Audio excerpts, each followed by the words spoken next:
Coaching Soccer Weekly, episode 333 The Process of Teaching a New Move. Entertaining, educational, and inspiring soccer content to help make you a more effective coach, player, or soccer parent. Hello, and welcome back to Coaching Soccer Weekly, presented by World Class Coaching. My name is Sega Verbinovich, and this is the podcast devoted to bringing you cutting-edge methods, techniques, and tactics for coaching soccer.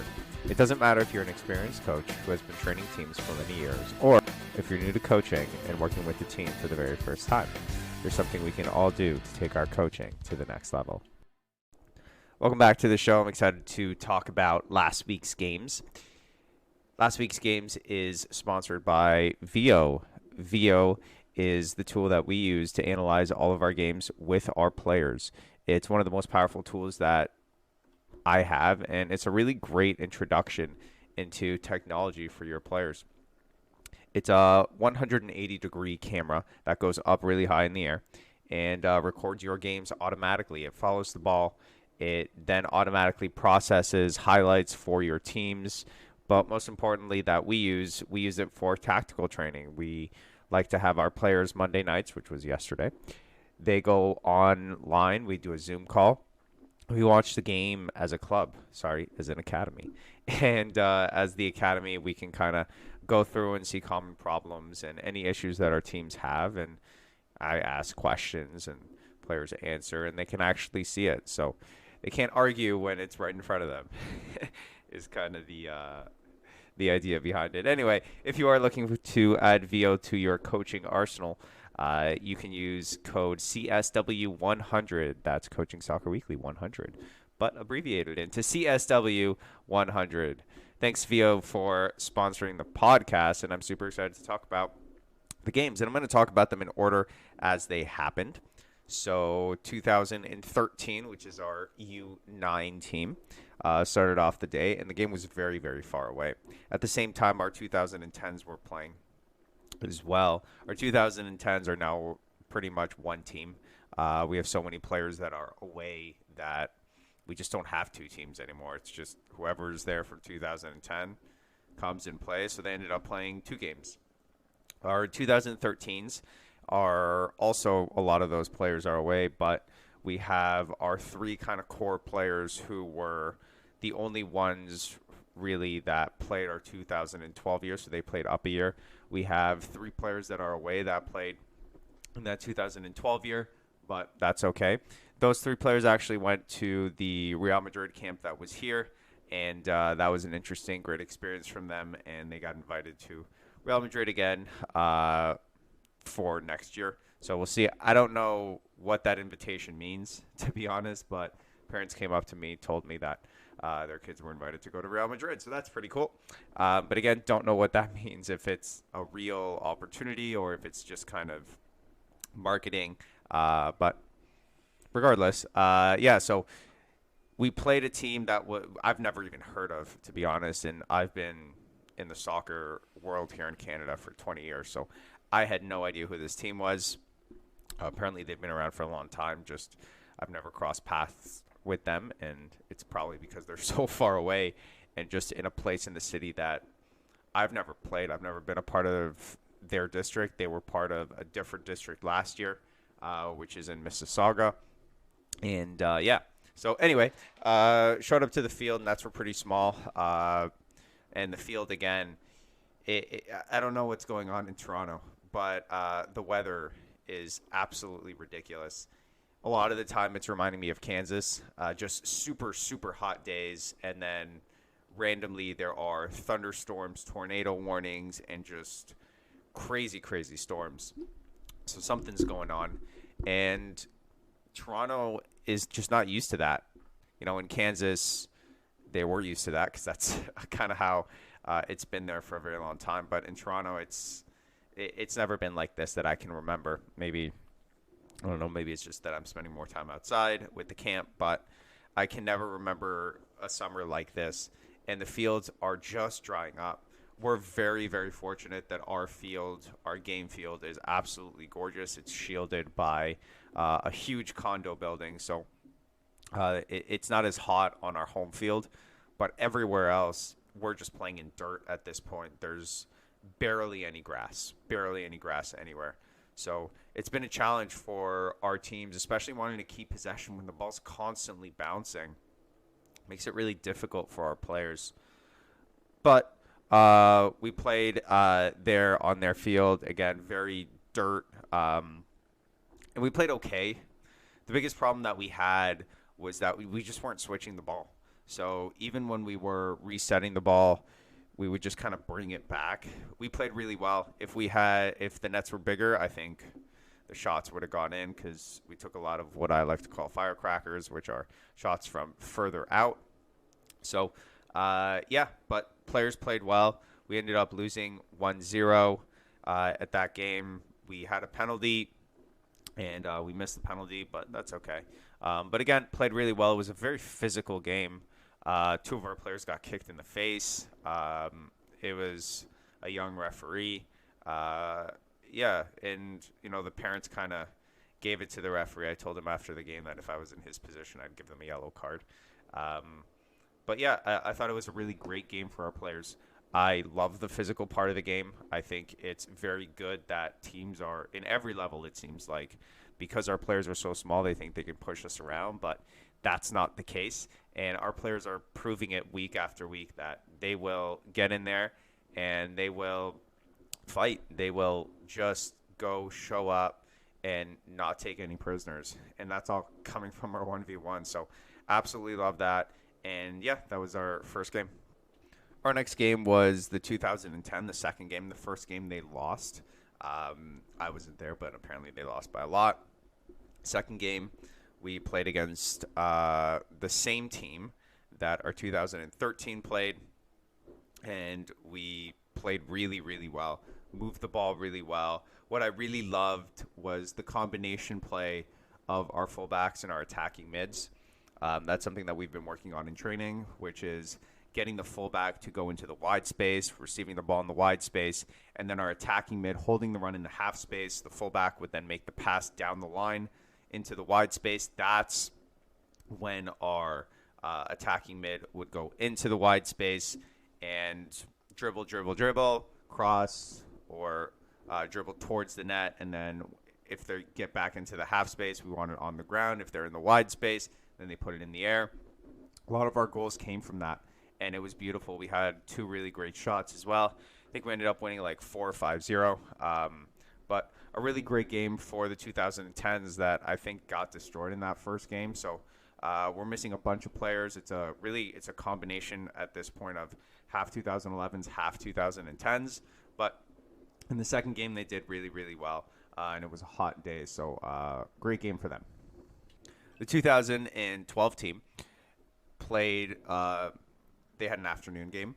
And they're just, I just love watching them play. We played a decent game. Wasn't our best game at all, but that was because of the field. Some of the passes, even in the first 5 minutes, there was a pass back to the goalkeeper. Goalkeeper passed, and it just bounced right over our defender as they tried to control it. But we had possession the whole game. We did, I think, the best that we could to keep possession. Tough at certain moments.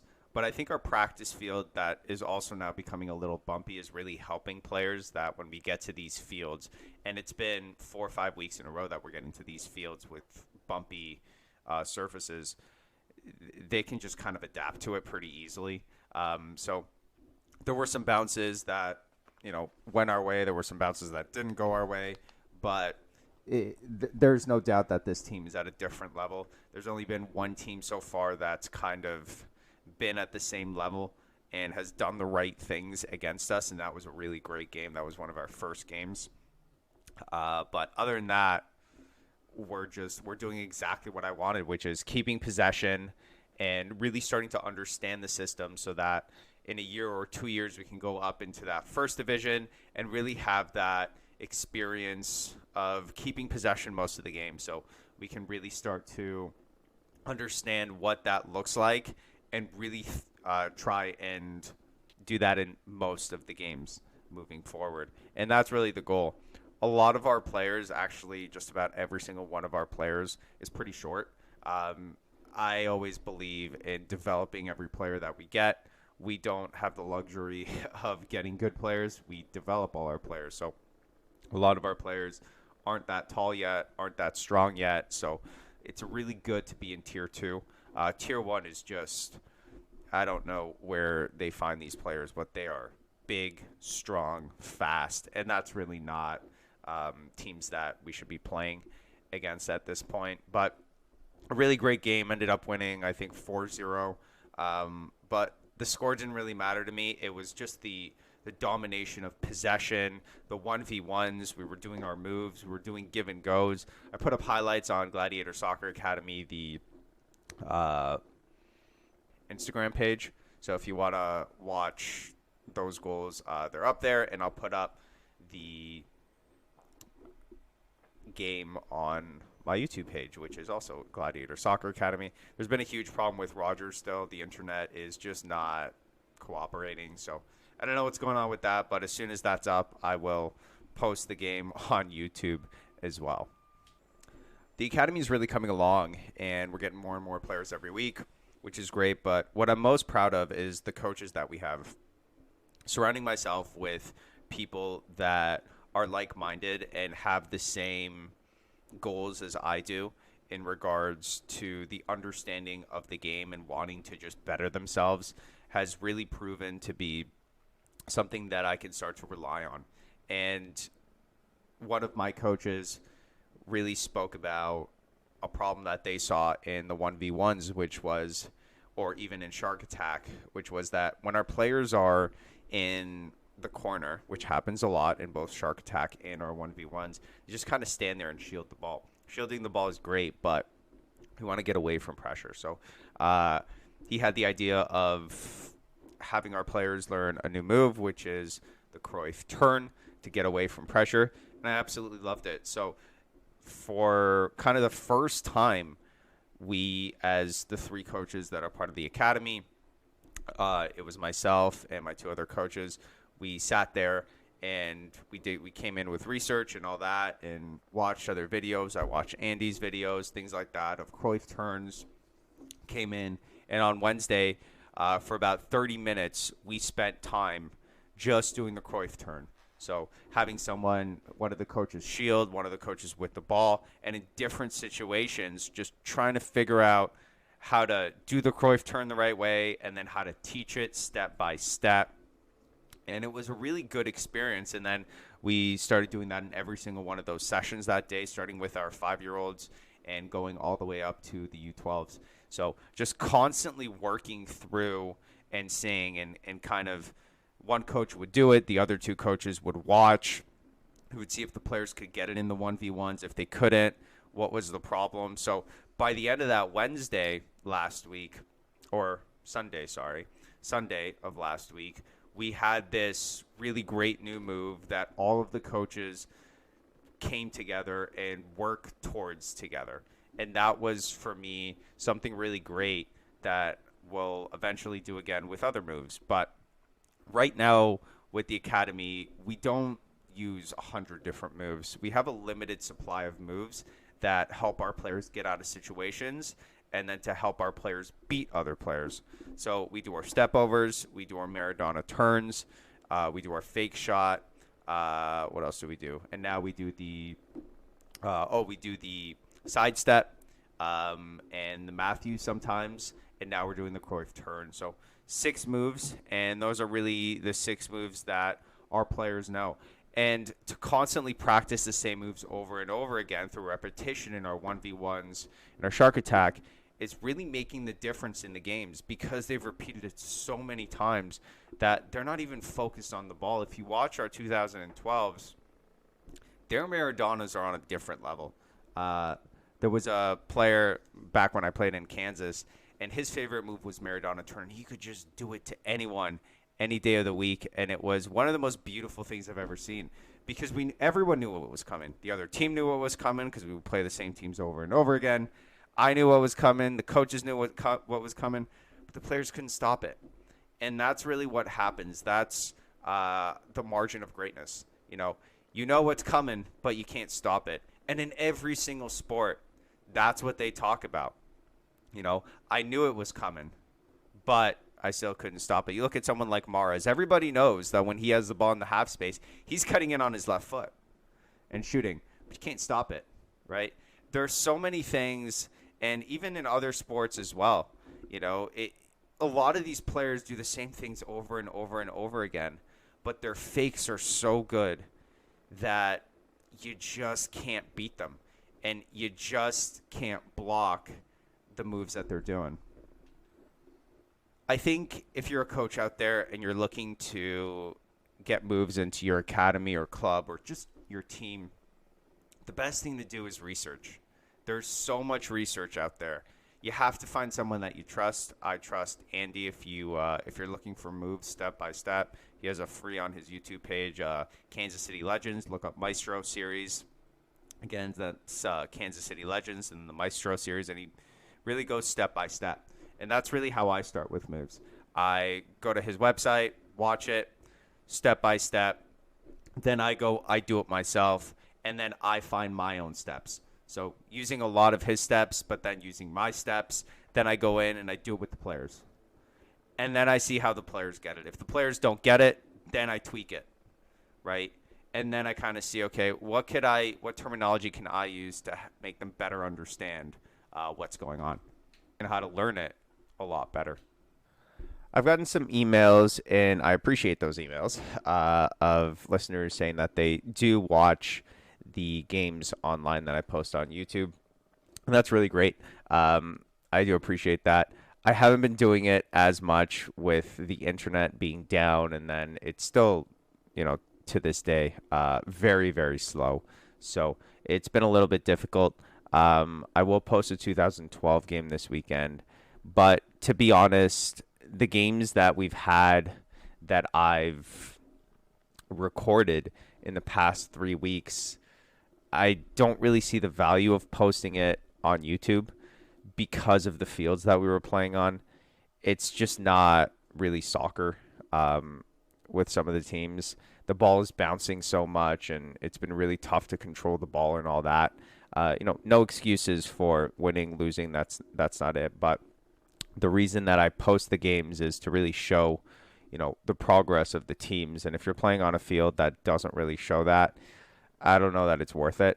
The 2012s are a different story. Those players can play on those bouncy fields. They've been playing on bouncy fields for 4 years now. So they're okay with it. But the other teams, not so much. It's something new. So I'm gonna try. Next week we don't have any games this weekend, so I won't be posting that because there will be nothing to post. But I did post on Tuesday, right? No, sorry, on Wednesday. I did post the past 2012 game, and that was a great game. We made again some mistakes because of the bounces, but overall we played really well, controlled the game, and I was very proud of that team, as I always am with that 2012 team. If you've been listening to the show for a while, you know that I structure my practices like this. We start out with, and I'm talking about the academy players, not the younger ones. When players arrive, they arrive and do rondos. Then from there, we go into shark attack. Then we go into 1v1s. And then from 1v1s, we do some sort of tactical aspect of the game. So last week, I spoke about the 4v4 plus 3 and 4v4 plus 4. And that's usually what we're spending the end of the practice on. And that allows me to just keep reminding players of their roles during the game. With our 2010s in our second game, the one that I was at, it's really been helping. I don't know what happened in the first game. I wasn't there. But with the 2012s, they're getting it. The 2013s are an issue now with tactical understanding, which makes sense. They're the youngest team out of all of our teams. They're under 9. So for me, going back to the half game is something that we're going to be doing a lot this week. The focus is really going to be on switching the ball. We're doing a really great job of using the wide space, half space, and center space on one side. And when we have that ball, our ball movement is pretty good. Our 1v1 is pretty good. But what we're not doing, especially with the 2013 team, and I would argue also with the 2010 team, is the consistency of us switching the ball. We're just not doing it enough. So that's really what I'm going to work on. The half game is essentially I use half of the field. That's why I call it the half game. I split the field into wide space, half space, and center space on both sides. And then we put in our formations. Once we put in our formations, then we'll just play. I will, with whatever numbers that I will have 6, right? 2, 3, 1, or I will have 8, which is the 4, 3, 1. So I won't have the goalkeeper playing. I'll have a bunch of balls where the 2 defenders are at half, and we'll just play. And we'll go through how I want the players to move, which spaces they should be at certain times when the defense has the ball. What happens if the ball's on the strong side? What happens if the ball's on the weak side?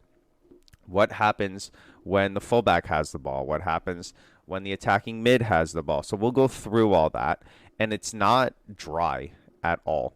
I'll go through it right before we start the half game, so I'll show them all on the tactic board, which we have, and we'll kind of sit down. We'll do that. I'll do that in 3-4 minutes max. Then we'll go and we'll play. And then I will use key phrases throughout the half game training session to really but to get the players to do what the tactical part of the situation really calls for in that moment. So I'll use keywords like wide space, support, furthest foot, advice, everything that we talk about with our rondos, we talk about in there. And then we throw in the half spaces, which half spaces they should be at. When the other team wins the ball, the defensive team, if I was in a coaching course, then I would have 2 nets in the wide space, 2 small nets, and the defensive team would essentially try and score a goal, which would kind of, in quotations, be us trying to use a player on the wing and get the ball to the wing as fast as possible. However, with the way that I want the half game to work, because we're so focused on offense, what I want the players to understand on offense is what to do when we lose the ball. So how do we press? So for me, the defensive team is just keeping possession.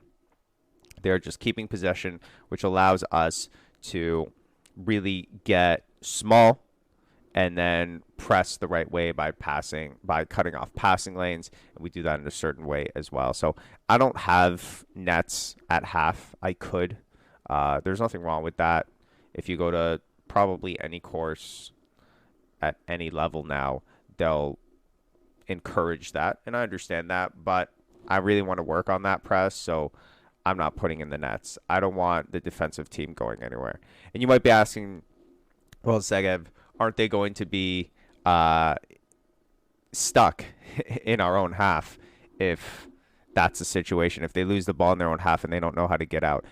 And for that, we just reverse the half game. So the half game can be done in our half, or it can be done in the opponent's half. So one of those two, right? So we do both. So there are times where we do building out of the back and it's the half game. There are times when we do it the other way, when it's on their field.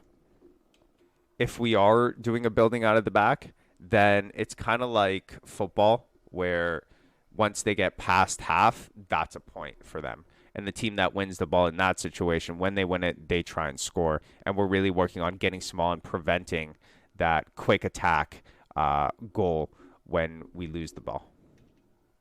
Well, with the magic of podcasting, I usually record the show on Tuesday. And it's Thursday morning right now. And I recorded up until that last bit, up until Tuesday.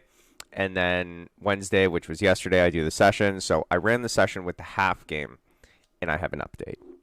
So we ran it yesterday, and we had enough for 2 teams of 6 without a goalkeeper. So I didn't put a goalkeeper in the net. And we played the half game exactly the way that I did it. The way that I structured it was I still had the spaces on the outline, so I didn't go through with the spaces. So if you think about where the placement of the cones were, the placement was around half the field. because the half field that we use is not marked, so we have to mark it. So I marked the half field with the wide space, half space, center spaces. And the only cone that actually went from one side to the other was a full center space. Now, I did this for 2 rounds. I let each team have a go at the net, and it was just goal after goal after goal, which you'd think was great, but there was absolutely no switching of the ball. So I kind of took a step back, thought about it, and then I took out the goals completely. And then we started to get into it. Then I really saw the switching. I said, you get a goal every time you switch the ball from side to side. Now, it's tough to do those because there's a lot of coaches out there, and I think I would agree to some extent, and they would say, you know, it's really not that beneficial. You know, things like one touch, two touch, it's not realistic in the game. And I can really see that point. We never play one touch, two touch. I don't agree with that. What we play with is one touch, two touch move. You either have to do a one touch pass, two touch pass, or if you want to take more than 2 touches, which is completely allowed, then you must do a move and then you have unlimited touches after that. So that's the way that we play. And that makes the game very realistic because those are the decisions that you have during the game. So yesterday, scoring by switching the ball side to side wasn't game realistic, I think some coaches would argue, and I kind of believe that. Now, the reason that I think it does work is because what it does is it really helps the players repeat their movement off the ball in the way that they would do it during the game when we're in the opponent's half or in our half, depending on which half we choose to use. So it was really good. Side to side to side to side. Great. And what I didn't really get that I wanted was that they understood to keep the ball in one side when there's an overload. So for those that don't know what an overload is, overload just means more load, right? So more players. So you can use this in any way that you want. You can say that if you are in attack, the overload could be your number of attackers. You can say overload, there's an overload number of attackers when we have the ball, which means we have more numbers than them. You can also say there is an overload of defenders, which means that there are more defenders than attackers. Either way, the whole idea behind overload is that there is more of one thing than the other. So if we have the ball and there is more defenders than offense players on one side, then we want to get that ball over to the other side, right? Because there's less defenders, which is great for us.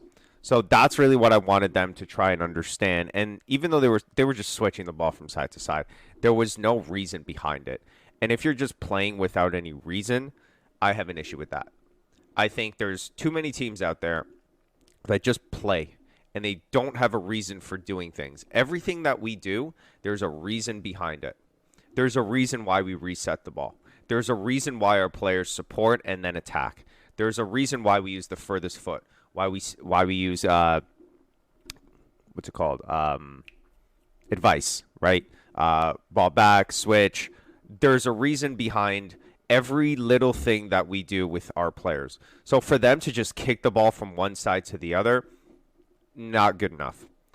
So what I did at that point was I said from now on, when you receive the ball, before you receive the ball or as you're receiving the ball, you must call out the number of defenders on your side.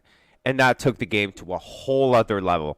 That completely challenged the players, and we didn't get out of that. Unfortunately, I only had about 10 minutes when I started that. So that's kind of where we're going to pick up next time. But here's what was happening, and I'll talk about how I'm going to fix it. Essentially, the players will receive the ball, look up, and start counting. And then what would happen, if you're not paying attention and you're just counting as soon as you get the ball, you're going to lose the ball. So that, as soon as we started that, lots of turnovers, which is great. It's great. Why? Because the players are trying. Okay? They're making mistakes, which is great, because if you're not trying and you're not making mistakes and you're just kind of kicking it, or passing it for no reason, again, you're doing something without any reason behind it. So I like that there's mistakes, and I can fix mistakes. I always tell players, when players come off, I have some players that come off during the games, and they go, Coach, sorry, I did blah, blah, blah, blah, blah. And I say, don't be sorry. If you were perfect, I wouldn't have a job, right? So I always love that when players apologize. There's no need to apologize. Great, you made a mistake. That means I can help you. If you didn't make that mistake, I can't help you. So at the end of the practice, we kind of sat down and talked. And I just kind of, whenever I speak to the players about coaching points for the first time, I always like to kind of overdo things. So here's what I said. I'll say it exactly as I said it to them. I said, before you receive the ball, you should know exactly how many players are on your team, how many players are on the other team. You should know how many birds are in the sky. You should know where your parents are sitting. You should know where I am. You should know where every little blade of grass is on the field before you receive the ball. And the reason we didn't do that is because we didn't scan. And that's what we're going to start working on Friday, which is tomorrow. And I'll report back with that. But that's kind of the next level now. So we were able to switch the ball back and forth, back and forth, back and forth. But to just do that and not understand why we're doing it isn't going to translate to the game. It's just not. But understanding that there is more of us than them on the weak side, which is usually where it is, that's going to translate into the game. And that's really the problem that we had with our 2013s. Our 2012s understand this concept, but still doing this in the half game. And I combine the 2012s and 2013s. They practice together. So doing this, I think, will only help them, scanning, understanding what's going on behind them. So I'm really excited for Friday and doing that with them there. Thanks for listening to another episode of Coaching Soccer Weekly. I want to thank our sponsor, VO, for sponsoring the show. I absolutely love my VO, and with their new one coming out, I would urge everyone to get one. It's really great, and the feature that I'm most excited about is the fact that you can stream games live all over the world, and that's something that I really want. So if it's something that you're interested in, you can use code CSW100 to get your own VO. I recently spoke on an episode about how I teach my players shooting from the very beginning, and I actually uploaded 1 minute and 30-second clip of teaching one of my players in a private lesson how to shoot. So if you want to watch that or any of that content, you can follow me on Gladiator Soccer Academy, which is our Instagram handle. Well, until next week. Hey, thanks for watching all the way to the end, and you can check out more of our videos right here.